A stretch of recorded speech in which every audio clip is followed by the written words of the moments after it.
time I know you all have been waiting a long time for. Okay, so just some quick reminders. Don't forget to keep getting food and drinks throughout the entire night. Don't forget the silent auction is still going on.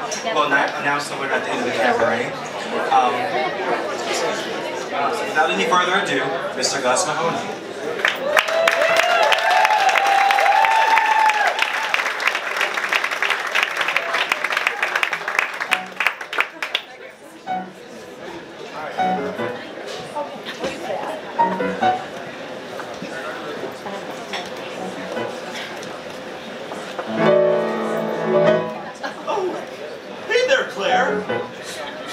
Hi, this is weird.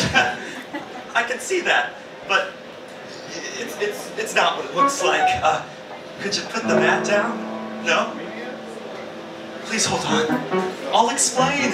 I will show you that I'm not insane. Listen, Claire, and you'll see we are destiny. Claire, I need you around me. That's why I broke in your place. That's why you came home and found me with your scarf pressed to my face. 'Cause Claire, you may not recall the day that we met, but it's a day I'll never forget. The Stop and Shop produce aisle, I got all wrapped up in your smile. And Claire, I bumped right into your leg with my cart, and that bump started a song in my heart. You turned and said, what the hell? And well, Claire, that's the moment I fell. If it's a crime to follow a girl all the way home and memorize her address, then I guess I am guilty of loving you to excess. And Claire, I may not be in but I can climb a fire escape, and I don't even mind that you shut your living room blinds. Because Claire, I got a real nice camera with Zoom. I found me a tree with a view of your room, and Claire, it makes me weak that you look so cute when you sleep. If it's a crime to take some pictures of a girl in various states of undress, then I guess I am guilty of loving you to excess. I see you eyeing up that window there, but Claire, let me speak. I'm not some psycho like that guy you took to Chili's last week. He didn't even try to open up the door for you as you left the bar, and so I hit that asshole with my car.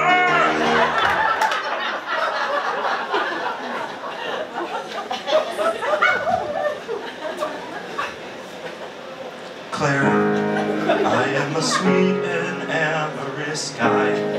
I carved your name into my left thigh. I wrote you a love haiku out of all the blood that I drew.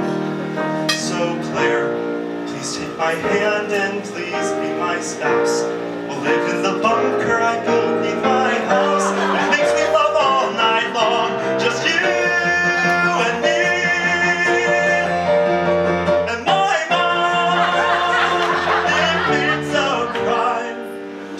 Girl's grandmother hostage until she agrees to say yes, then I guess I am guilty. I confess I am guilty, like sentenced to life, guilty of loving you to excess. So what do you say, Claire?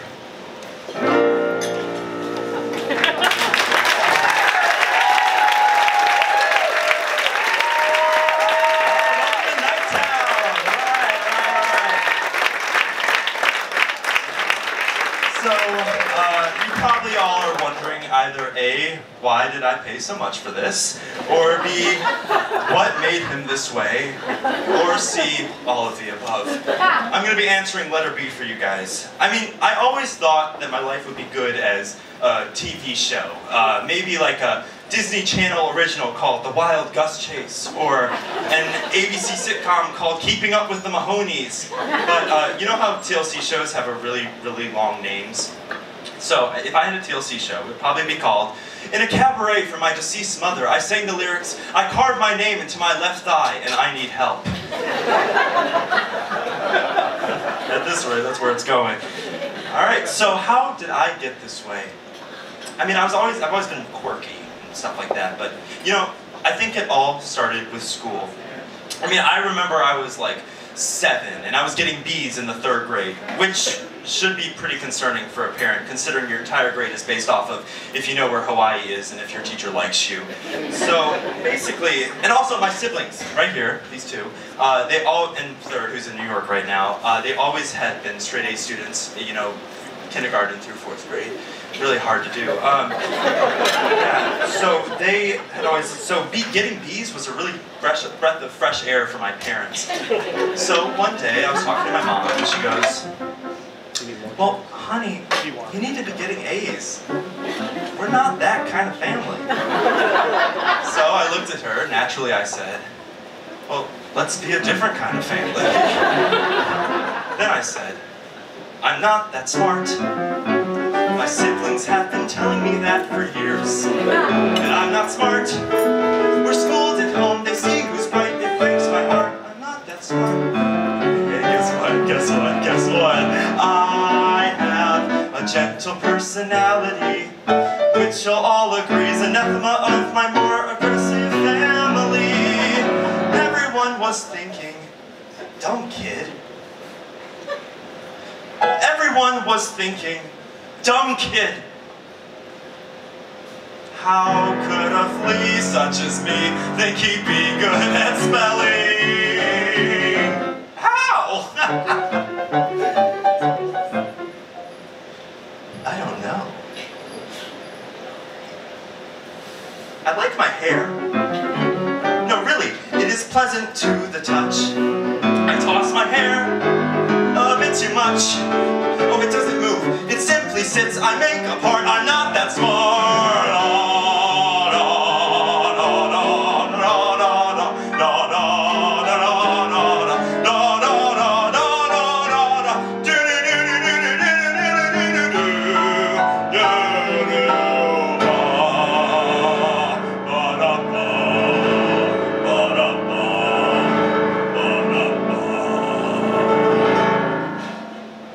Convinced. But then I had the pleasure of having Miss Denise Brown in the 4th grade, and she changed all of that. I mean, at that point, I couldn't read, I couldn't spell, I couldn't write, and I just dreaded school. But she saw something in me and decided to push me to be the better version of myself. And with a lot of tough love, I learned to do things like read or spell or write. And then suddenly I was like, I might be smart. My siblings can't believe that I can write. But I can write, and didn't cheat. I saw this light and it was neat. I like to laugh, I like to spell, I like to never hear the bell. And if this competition's hell, at least I'm finally a part. I feel my heart begin to swell. I like, no, I love to spell.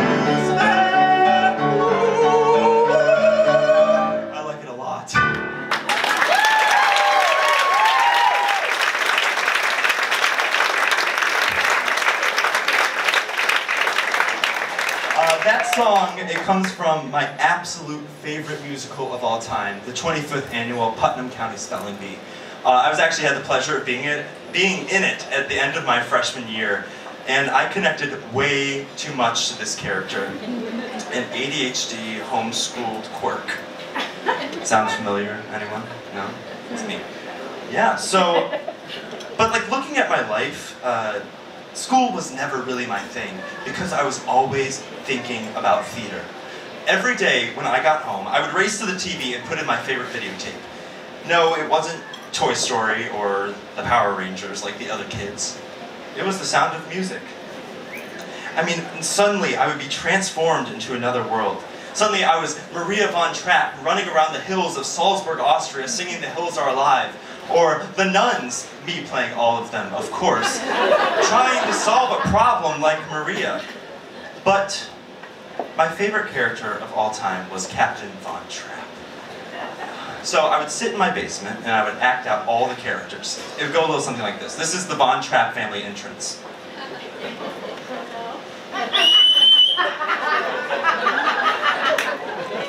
Lisa! Friedrich! The Beza!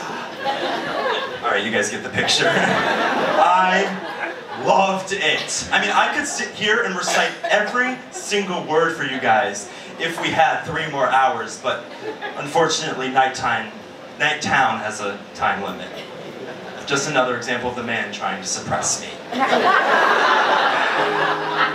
Of course, I wanted to do 16 going on 17, or The Hills Are Alive, or The Lonely Goat Herd, but this next song's for my mom, because it was her favorite.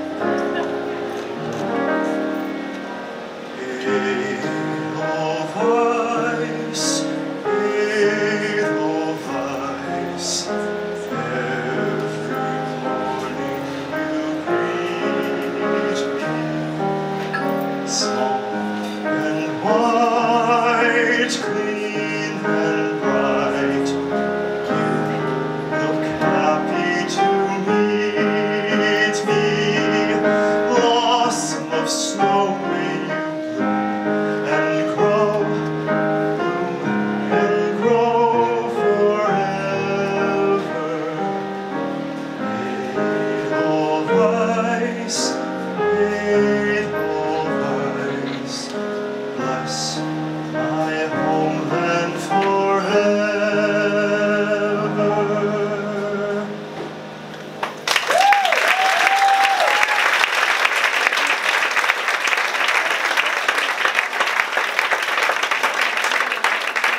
You know, and then sometimes I would get super tired of playing Captain Von Trapp, and I would pop in the 1982 Annie movie. Oh yes, everyone, listen, we all loved it. don't be hiding. And honestly, following the success of my Captain Von Trapp performance in my basement, of course I would play Daddy Warbucks. But no, due to my ginger roots, my love for dogs, and my scrappy heart, I played no, not Pepper, but Annie herself.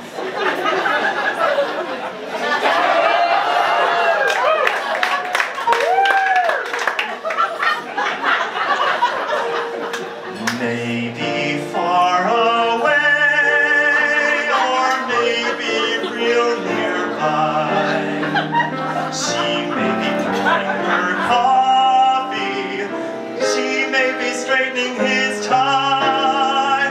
Betcha they're young, betcha they're smart, betcha they collect things like ashtrays and art.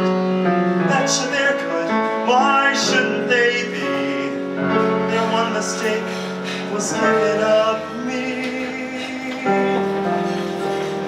So I loved Annie more than Sound of Music. I mean, I was really building up my resume in my basement. But then Heights Youth Theater announced auditions for Annie. So of course I had to go.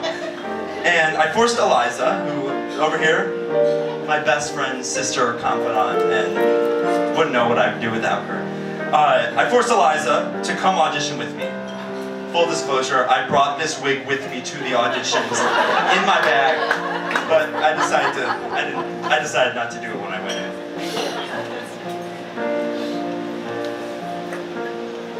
Maybe now this prayer, the last one of its kind. Won't you please come get your baby? I did not get into the production.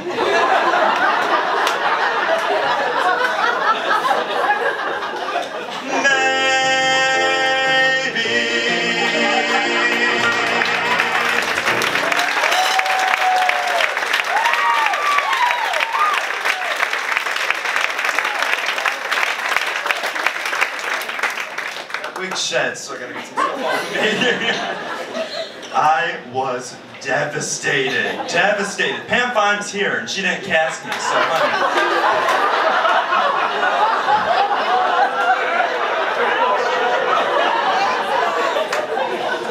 Anywho, I kept performing though. I kept doing my basement performances of Annie and Sound of Music. And then, Following the success of my 4th grade musical, I was ready for the big stage again. Haichu Theater was holding auditions for Oliver.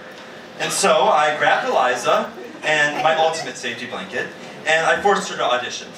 I prepared for weeks for this audition. And then, the day of the audition, I was so excited. So I ran across the street to see Eliza, and she was sick.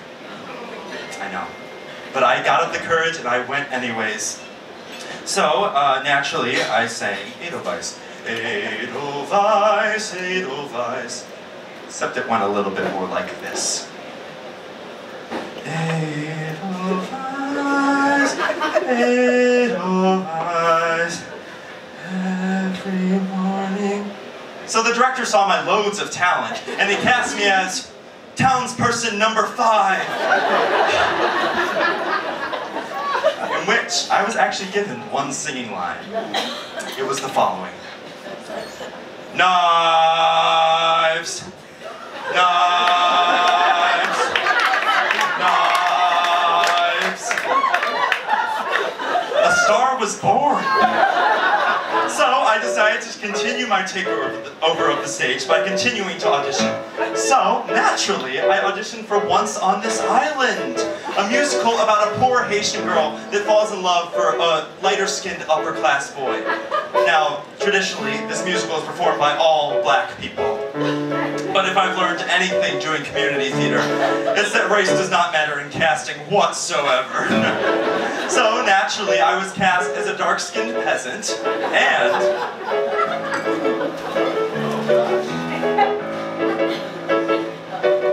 a tree. A stranger in white in a car going somewhere, going far.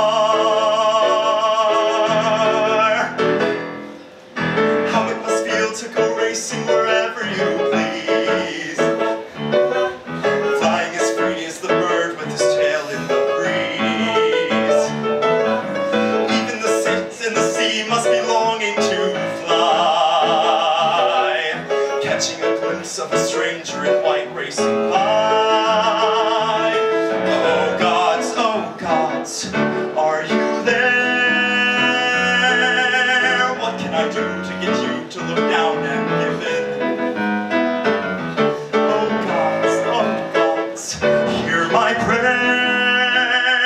I'm here in the field with my feet on the ground and my fate in the air, waiting for life to begin.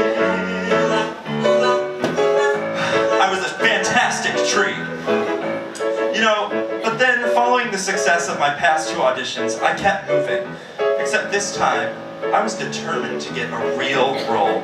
So naturally, I auditioned for The Wiz. Better known as the White Wizard of Oz, The Wiz is considered the super soul funk musical of the 70s. It's the black version of the Dorothy story. A little different from the drugged up Judy we all grew up watching. So, I went into my audition and I sang my typical Edelweiss, Edelweiss. And I was cast in a big, starring, leading role. The role of Uncle Henry. Come on in, he's on down the road. Come on in, he's on down the road. To carry nothing that might be a load. Come on, he's on down the road. I mean, I was so excited. A real life role. I mean, I remember getting my script and going through looking for all my lines. Alright, first page, 1, 2, 3, 7 lines. 7 lines. Second, 1, 2, 3 lines, okay. Third, none. Alright, we're doing good. Fourth, none. I had 7 lines. My entire role consisted of the following.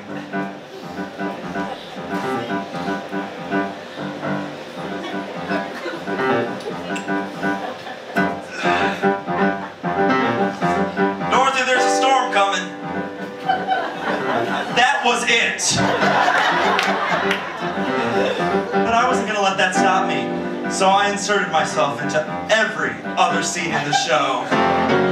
Pick your left foot up when your right foot's down. Come on, let's keep moving, don't you lose no ground. When the road you're walking might be hard sometimes, don't you give up walking, yes, you'll be just fine. Come on, ease on down the road. Ease on down the road. Don't you carry nothing that might be alone. Come on, ease on down the road. Unfortunately, this would not be my only experience being wrongfully cast in black musicals. In 8th grade, I played an African villager. An African villager! Anywho, moving on, but perhaps my most prophetic experience with black musicals came when I discovered my true dream role when scrolling through YouTube Tony Award videos.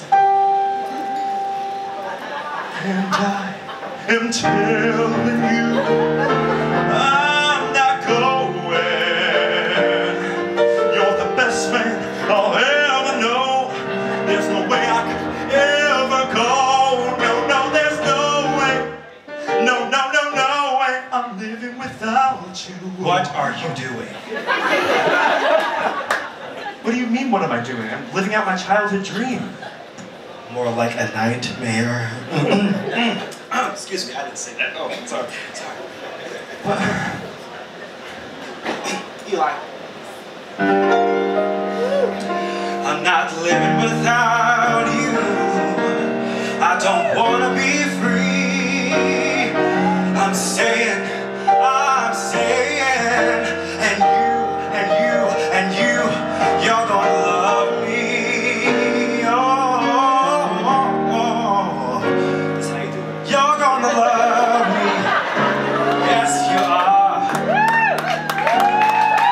I am telling you, I'm not going. Even though there are times they're showing. You see, there's no way.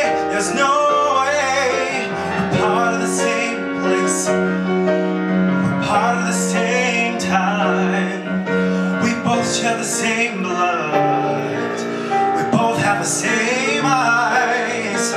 In time, we both so have so much to share. No way. I'm not waking up tomorrow morning and finding that there's nobody there. Darling, there's no way.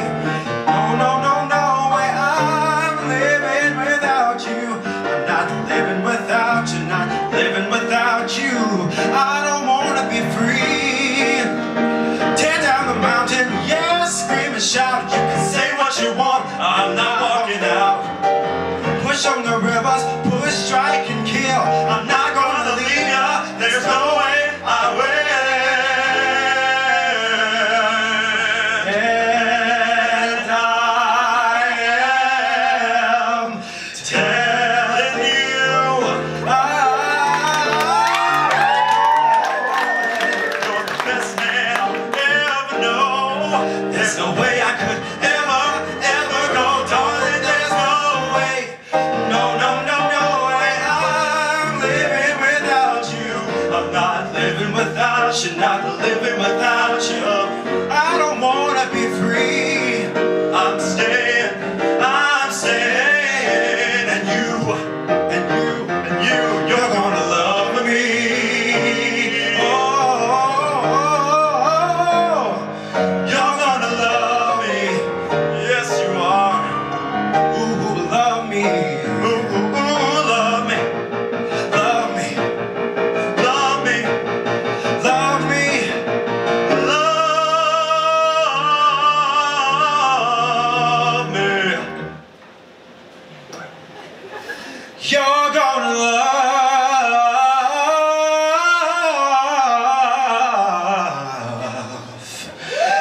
me.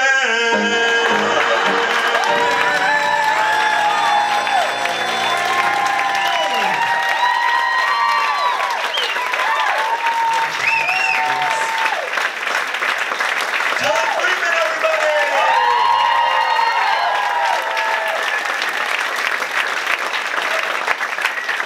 You know, the funny thing about Dylan is that he is the black version of me. This is true. This is true. I mean, constantly people would get us confused because we look so much alike, you know? I mean, and they call us by each other's names, and we've gotten used to it. Dylan literally is the Obama to my Biden. It's scary how accurate it is. I mean, I literally, not only because we were the student body president and vice president this year, but also because I literally am the spacey, quirky, funny but adorable Biden, and Dylan is the focused, smooth, funny Obama. Funny story. So I went to Onaway Elementary with Dylan up until 3rd grade, and then Dylan left. So when he came back in middle school, I just did not make the connection that he was Onaway Dylan. He ignored me. I ignored him. So I just he would talk to me and I'd be like, who is this kid? Like, he's acting like we're friends. And then one day, Dylan was talking about Onaway, and I look at him, I go, oh my God, you're the Onaway Dylan. I thought you were dead. I actually thought he was dead. I'm completely... A lot of people did. I don't know why. I just went to my school. And so... I mean, if you guys could hear the conversations we have just in the car or anywhere, it's like we've created our own language. It goes a little something like this. What?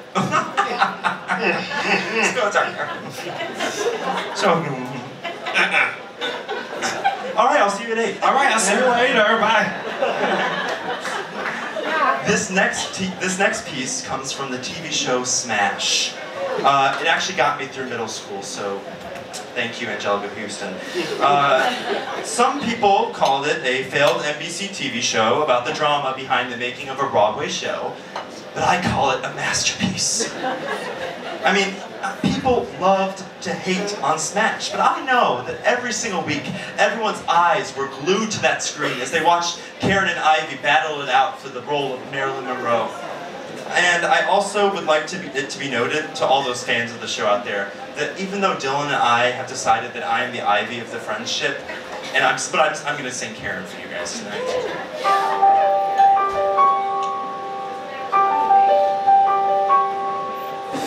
Fading on a girl with a hunger for fame and a face and a name to remember. The past fades away because as of this day, Norma Jean's gone, she's moving on.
You know, my high school experience has been made up of playing roles that I should never play. I mean, from being a lanky 14-year-old playing the hefty 50-year-old Edna Turnblad in Hairspray, or playing Macbeth, or the nurse in Romeo and Juliet, thank you Christine McBurney. But perhaps the one role I definitely should not have been playing at age 15 was that of Javert in Les Miserables. I mean, it was a dream role. I gotta be honest with you, but I will never know why it was a dream role. It is so depressing. I mean, try killing yourself every night for a few weeks. It's gonna take a toll on you, God. I mean, even though it was kind of depressing, I had such a blast doing this role. My voice teacher and I call this my bar mitzvah. It was the moment I grew up. Stopped messing with the BS of the past, and I started really stepping up my game. Now, okay, I'm gonna sing the song for you guys, but I'm gonna try and make it sound worlds better than it did 2 years ago when I did it on stage. I just actually found a video of it, and I sound so young. Oh my gosh. So here's to maturity and playing roles I should never play until I'm 40.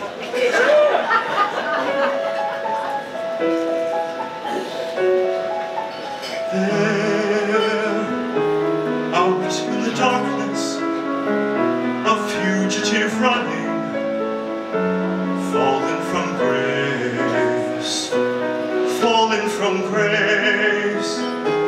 God be my witness, I never shall yield till we come face to face, till we come face to face.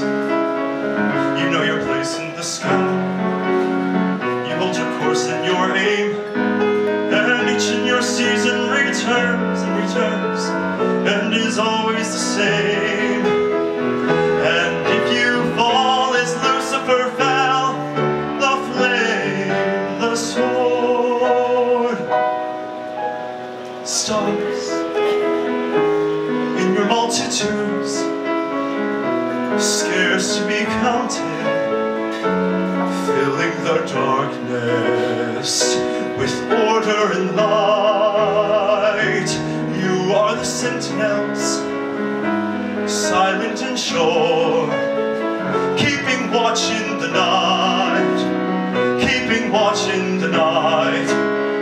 You know your place in the skies, you hold your course and your aim, and each in your season returns and returns, and is always the same. And if you fall as Lucifer fell, you fall in flame. And so it must be, and so it is written on the doorway to paradise, that those who falter and those who fall must pay the price.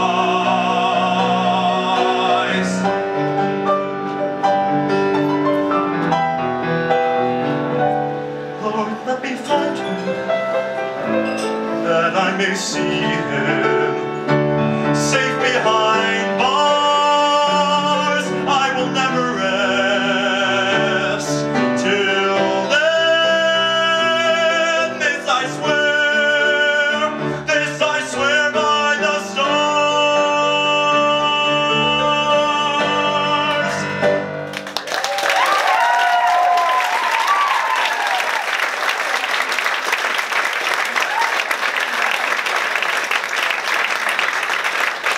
Couldn't remember the lyrics 2 years ago when I did it on stage, and I couldn't remember the lyrics at Nighttown. There we go. So if you ever walked into our house back in the day, you know that there's always music playing. And more often than not, it was always the Dixie Chicks. Actually, fun fact, last year, my family and I went to the Dixie Chicks concert at Blossom. It was 4 hours long. It was the best 4 hours of my life. Oh my gosh. Huge Dixie Chick fan. But this next song, although originated by Stevie Nicks, is really my favorite Dixie Chick song, because it talks about how life will send you landslides, children get older, you get older, but time goes on. Yeah. It will always prevail.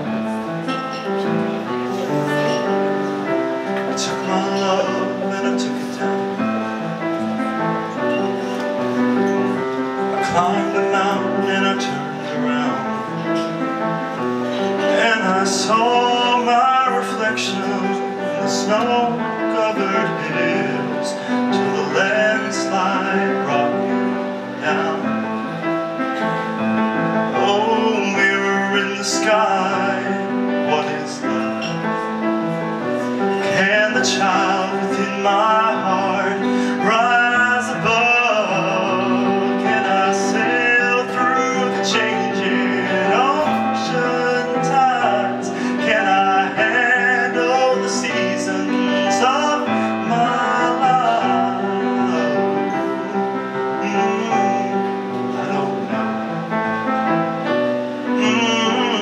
If you climb a mountain, well, I've been afraid of changing, 'cause I built my life around you. Well, time makes you older, children get older, and I'm getting older too. So, Eli Manos, everybody.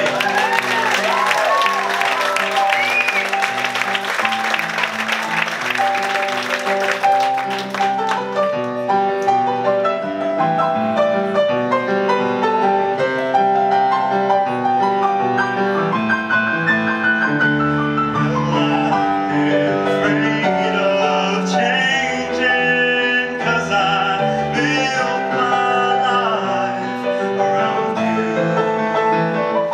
But time makes you older, children get older, and I'm getting older too. Oh, I'm getting older too.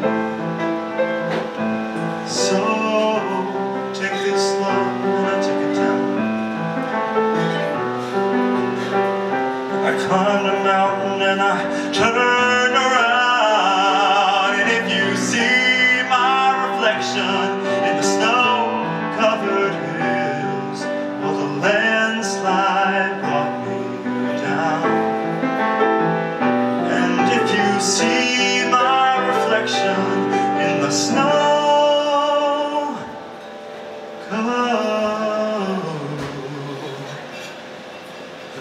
hills,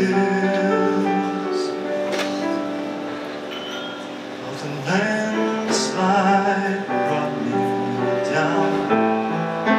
Oh, the landslide will bring it down, down, down.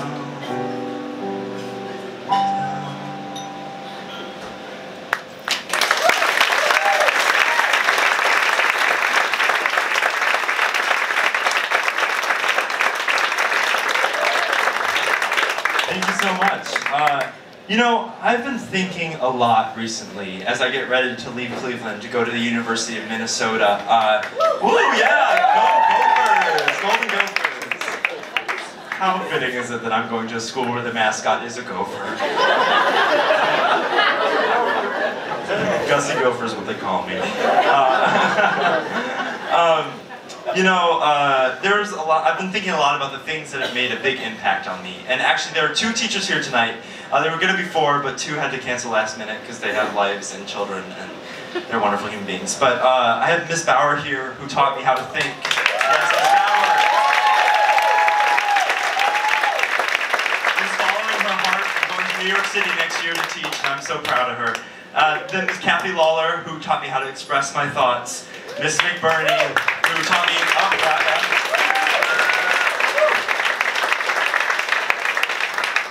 Miss McBurney, who taught me how to analyze and find the art in my thoughts. And then finally, Kathy Zendry, is she here? No? Oh, she couldn't make it, I'm so sorry, I feel bad. But she taught me how to love my thoughts. And Kathy Zendry is, and all these women have just changed my lives.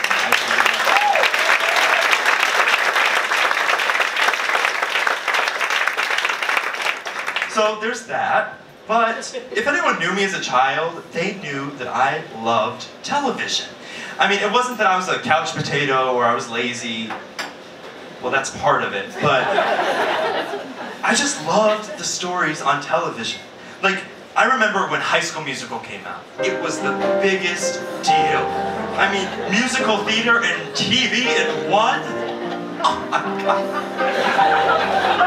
So, on the premiere night, Eliza and I had a little premiere party. It was legendary, and my life was forever changed. Now, okay, just a little disclaimer. I very well could have someone come up here and sing Gabriella's part with me, but I've been doing both for the past 10 years, so why change it now? We're breaking free, we're soaring, flying. There's not a star in heaven that we can't reach. If we're trying, yeah, we're breaking free. Oh, we're breaking free. Ooh.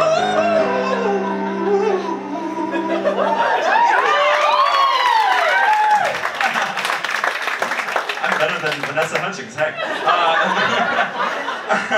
It didn't just stop there, though. I was also a huge fan of Hannah Montana. I mean, yeah, oh, okay, all right. She's doing good for herself right now. So Margaret and I would clear our busy 8-year-old schedules, and so we wouldn't miss the new episodes. And we would play Hannah Montana like house. And I would always play Oliver or Billy Ray Cyrus. But I always knew I was Hannah on the inside. Nobody's perfect, you live and you learn it, again and again till you get it right. Nobody's perfect, I gotta work it, and if I mess it up sometimes, nobody's perfect. You know, and those were the normal kids' things to watch. I mean, but I was a little different from the other kids. So while the other kids watched, I don't know, while they watched Nickelodeon or Cartoon Network, I became friends with 4 older ladies that live in a condo in Miami. Their names were Rose, Blanche, and Dorothy and Mom. And they were the Golden Girls. Thank you for being a friend. Travel up the road and back again. Party is true, you're a pal and a confidant. And you know, I loved it. And I would come home every day from school and I would turn on TV Land and I would watch my girls get into trouble, navigate menopause, and deal with getting older. Things I totally could relate to.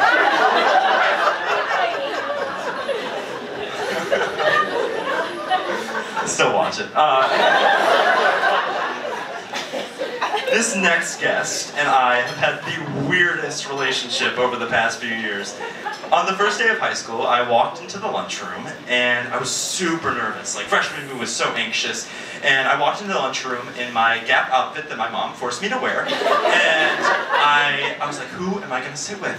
And I saw Kate Boise, who's here tonight, who I'd known for a while. And then she was sitting with this really weird girl. That weird girl would turn out to be my best friend and confidant over the next 4 years. So Mimi and I have traveled the world together, from Austria to Cambodia to the Chinese airport, for those that understand that reference. A story that characterizes Mimi best. Hold on, I'm gonna do this. Might be an inside joke, you guys might not get it, but we're just gonna go with it. So we were sitting talking about like the nursery rhymes we sang as a child, and Mimi goes, oh my god, do you guys remember Baba Black Sheep? And me and Kate are like, yeah, we love Baba Black Sheep. Mimi sings this nursery rhyme. It is not Baba Black Sheep. It is not a nursery rhyme that anyone has ever written. She just comes up with it on the top of her brain because she wanted to talk about nursery rhymes. And we were like, Mimi, that is not Baba Black Sheep. We've had a great 4 years of friendship, and here's to 40 more.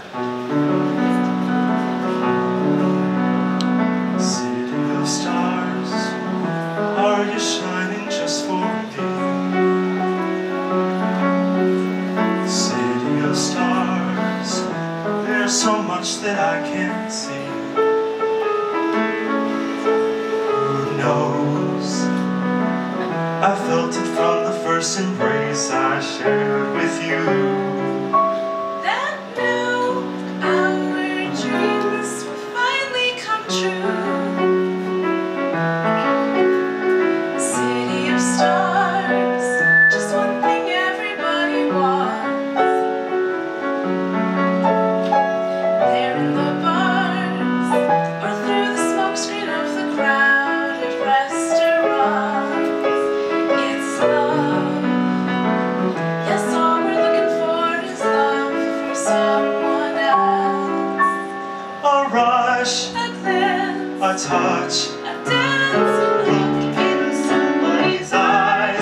light up the skies, to open the world and send it reeling. A voice that says I'll be here and you'll be alright. I don't care if I know just where I will go, 'cause all that I need is this crazy beat, a rat-tat-tat on my heart. Think I wanted to stay. City of stars, are you shining just for me? City of stars, Never shine so brightly.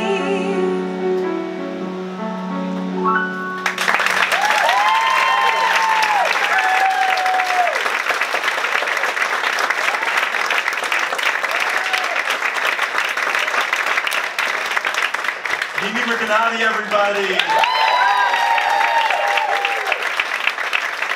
Woo. That was hot. It's hot in here. Is it hot in here, or is it just me? It's too darn hot. It's too darn hot. I'd like to sup with my baby tonight and play the pop with my baby tonight. I'd like to sup with my baby tonight and play the pup with my baby tonight, but I ain't up to my baby tonight 'cause it's too darn hot. It's too darn hot. It's too darn hot. I'd like to sup with my baby tonight and blow my top with my baby tonight. I'd like to stop with my baby tonight and blow my top with my baby tonight, but I'd be a flop with my baby tonight 'cause it's too darn hot. According to the Kinsey report, every average man you know much prefers to play his favorite sport when the temperature is low. But when the thermometer goes way up and the weather is sizzling hot, Mr. Gubb for his squab, a Marine for his queen, a GI for his cutie pie is not, 'cause it's too darn hot. It's too darn hot. It's too darn hot.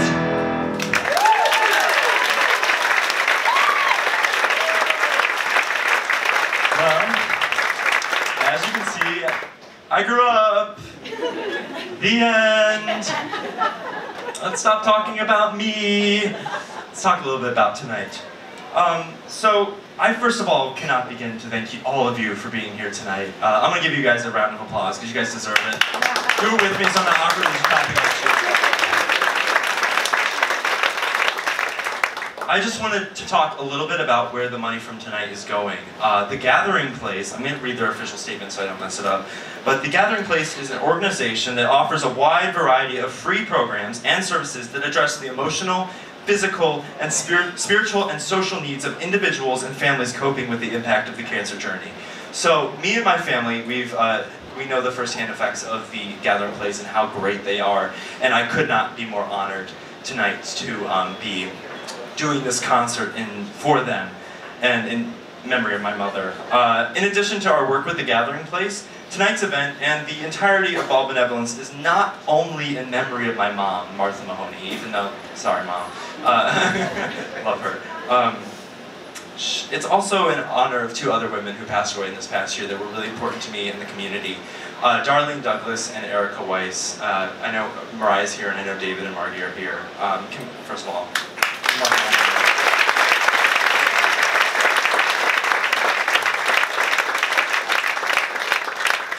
these two women exemplified, and probably still do, exemplify this idea of just being kinder than necessary. And they really showed the light of Bald Benevolence, and I really want them to be recognized tonight. I also want to recognize my siblings, Marvin and Peter, and Jack, who's unfortunately can't be here because he works a banking job.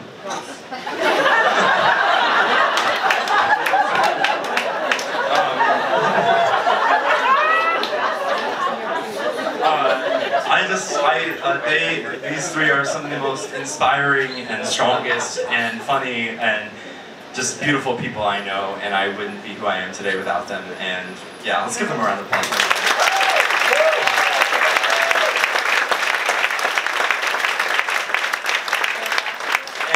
finally, my father, Mr. John Mahoney, for doing what none of us could even imagine having to do.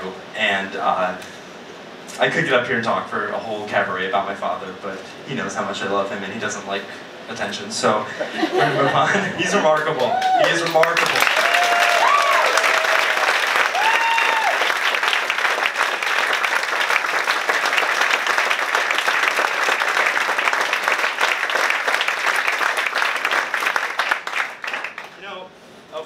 Microphone. You know, my mother was and continues to be the light of my life. And I'm guessing she was the light in a lot of your lives too, considering that you're here.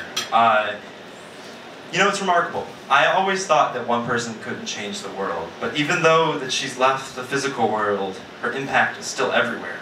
For me, I see my mom in the sunsets, or I feel my mom when the wind blows against my skin, or in the faces of the Cambodian children I build a house for, or in my brothers and sister, or in my father, or in all of you here tonight.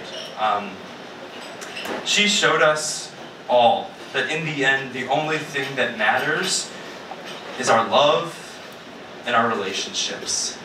And walking around before the performance today, I couldn't help but shed a little tear seeing just the amount of love in this room, and people hugging each other, people just really reconnecting, and it was really a beautiful thing. We often forget this. The word hallelujah means rejoice. Rejoice. Rejoice in what you can control and what you can't. Rejoice in what you have. These last two songs really speak to this idea of simply just looking at the good things in your life and simply saying, rejoice. So here's to all the good gifts around us. And to my mother, who is and always will be the light that guides me through the darkness. Love you, Mom. We plow the fields and scatter the good seed on the land, but it is fair and watered by God's almighty hand. He sends the snow in winter, the warmth to swell the grain, the seasons and the sunshine, the soft, refreshing rain. All good gifts around us are sent from heaven above. So thank you, Lord, thank you, Lord, for all His love.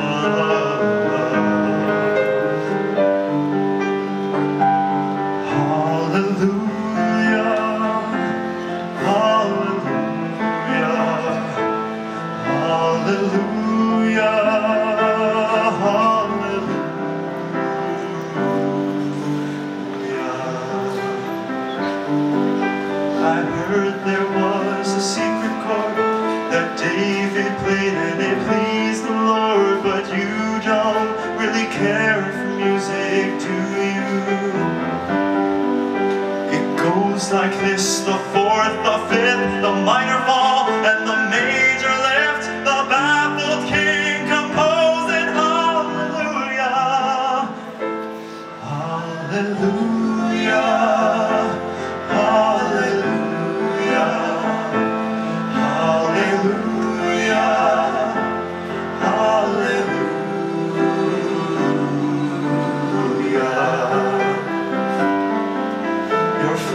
Was strong, but you needed proof. You saw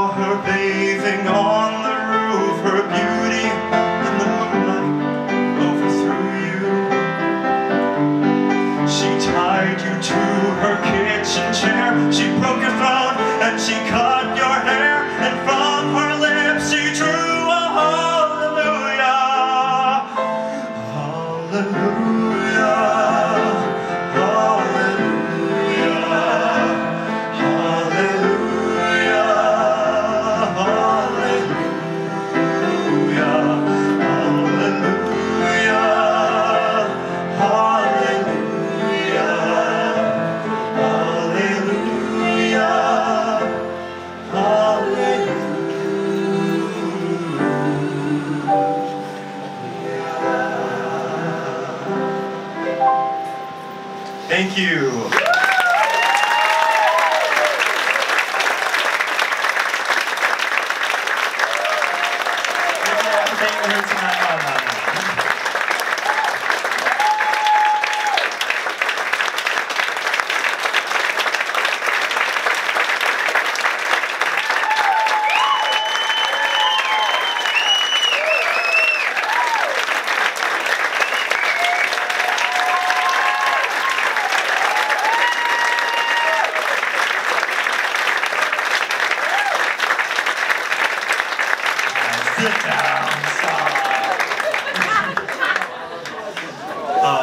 Well, thank you guys so much for being here tonight.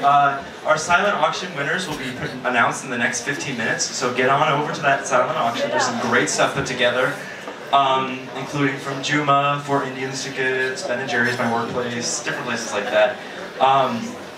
Yeah, so thank you guys so much for such a wonderful evening. We'll be out of here at 10, so I hope to talk to you. Thank you guys so much.